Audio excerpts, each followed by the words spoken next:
It's Friday, the 8th of October. Welcome to the Qatar Quick Weekend Edition, brought to you in conjunction with Mahaba.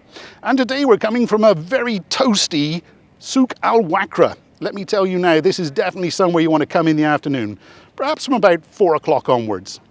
Anyway, let's take a look at last week's news. Starting with last Sunday, when the Gulf Times reported that Qatar had made history as Qataris voted in the first ever Shura Council elections. Voters trickled in throughout the previous day across various polling stations to elect 30 members of the 45-seat body.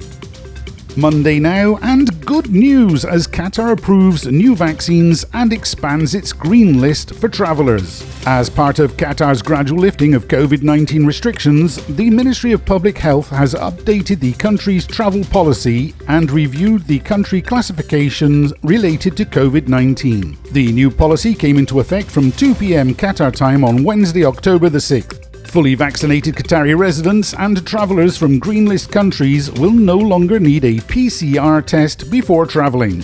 Also, people who have received Sinopharm, Sinovac and Sputnik V vaccines can travel to Qatar but will need a positive serology antibody test. The Etaraz app can now be activated using an international SIM card. And India, Pakistan, Nepal, Bangladesh, Sri Lanka, the Philippines, Sudan, Kenya and Indonesia are all on the exceptional red list. On to Tuesday now, and on the Peninsula's front page is that an integrated public transport system will be in place by 2022. They also say that Qatar will have 2 airports ready before the 2022 World Cup. Wednesday, and the Gulf Times leads with the fact that there's been a sharp rise in registration of new vehicles, along with a huge jump also seen in the issuance of new driving licenses. No wonder the roads are so busy.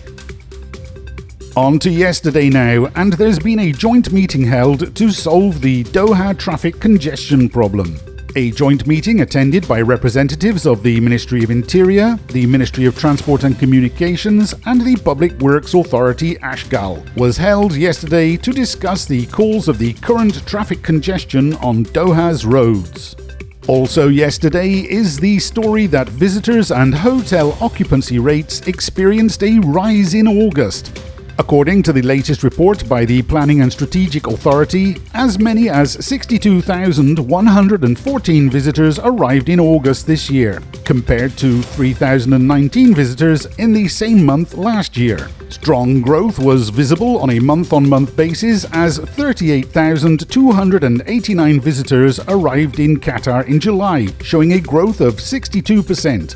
Of the total arrivals, 47,925 came into Qatar by air, 13,406 by land, and 783 visitors came in by sea.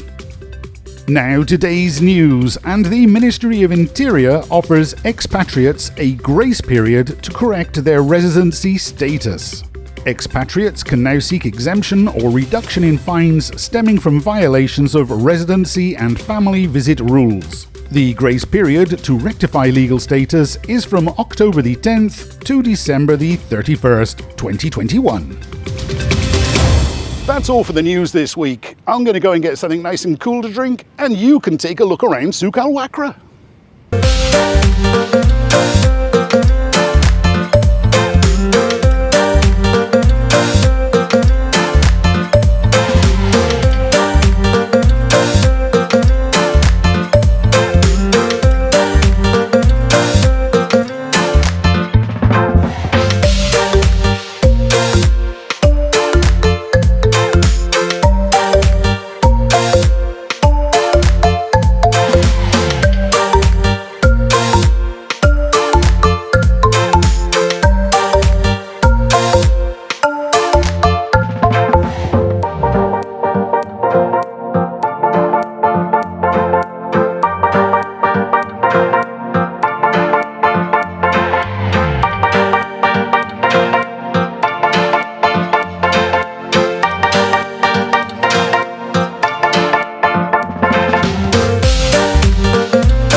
find all the information you need on Qatar in Mahaba's up-to-date e-guides. They're completely free of charge and can be found on their website, mahaba.qa/e-guides.